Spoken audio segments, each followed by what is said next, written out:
Hello, I'm Ken Pierce, and today I'd like to offer you another tool that I think you will find useful in your life. And it's about communication.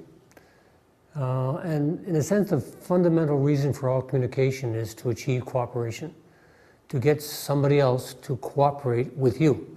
That's what it's about. And there's really only three ways that people can communicate. There's caring communication, careful communication, and careless communication. Now they all sound similar, but they're actually all very different.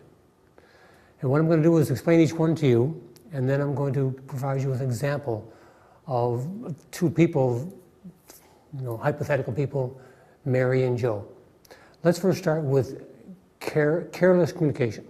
Careless communication is also called self-righteousness. In other words, it's when we communicate with someone and we say to them, my values are right for me and yours are wrong.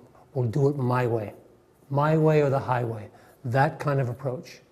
That's called self-righteousness, and what it does unconsciously and sometimes consciously, the other person shuts down because they feel disrespected.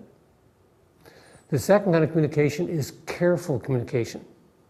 Careful communication is where you say to the other person, my values are not as good as yours. Yours are the right ones. We're going to follow yours. Yes, yours are right. That's called careful communication. It's also called walking on eggshells.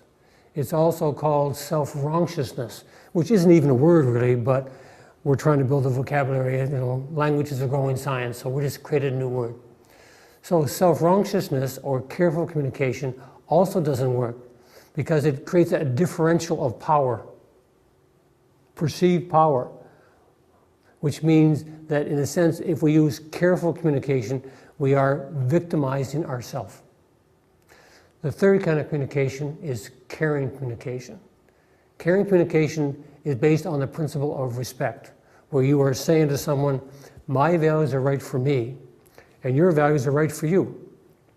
So because I want to get you to cooperate with me, I'm going to put my values inside yours so that you feel respected and I feel respected and we can achieve what we want to achieve.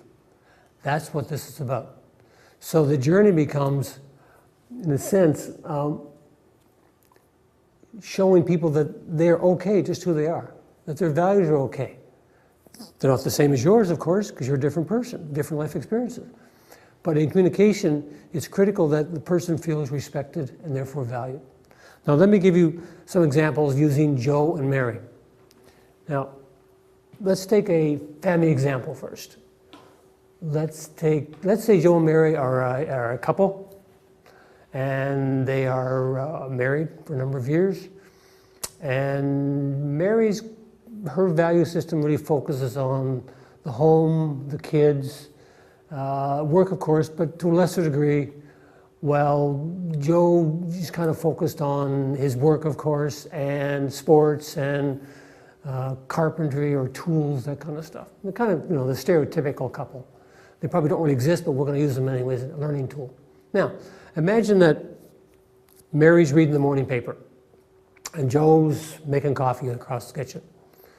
And Mary notices that there's a sale, another Sears sale. They have them every week anyway, so another Sears sale where there's something that she'd like to go and check out. She sees a sale in the children's shoe department, and she thinks her children need sneakers. Spring's here, needs sneakers. Now she wants to get Joe to come with her.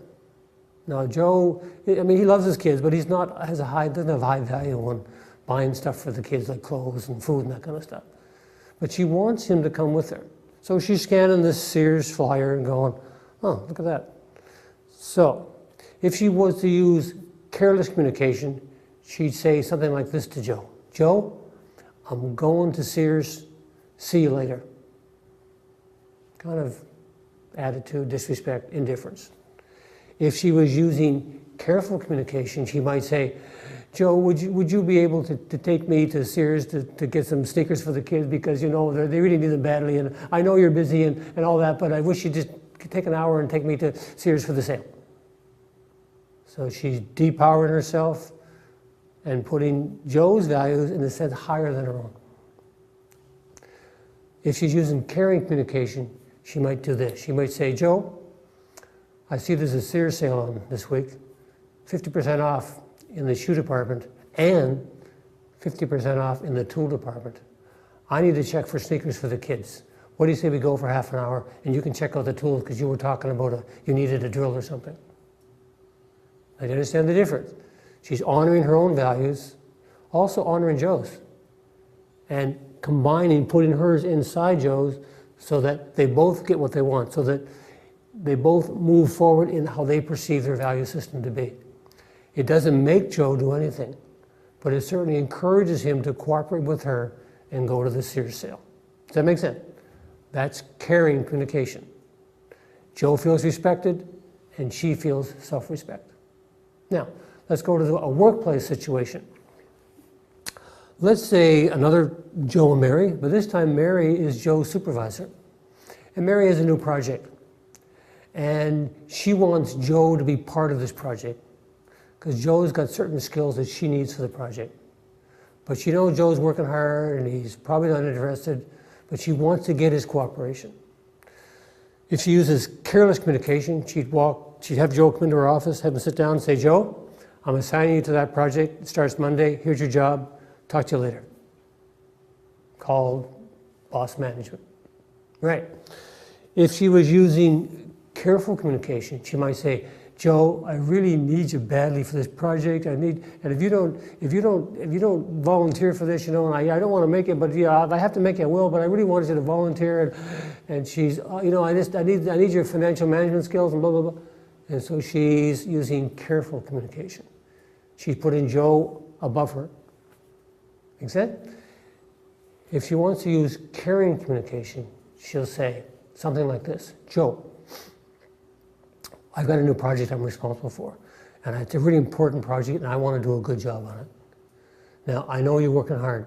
I know you got a lot on your plate, but this project needs your financial skills because you're good at that. And this project is so important to me that I want to ask you, you don't have to do it, but I want to ask you if you will make some time to be part of this project because I think we can make it a very successful one for the organization. That's caring communication. Now, I noticed when you use caring, she respects Joe's values. He's working hard and all that stuff, but he has skills she wants. He implies that she implies he's important to her and the project, but it also honors her that she's got a job to do, and she wants to do a good job.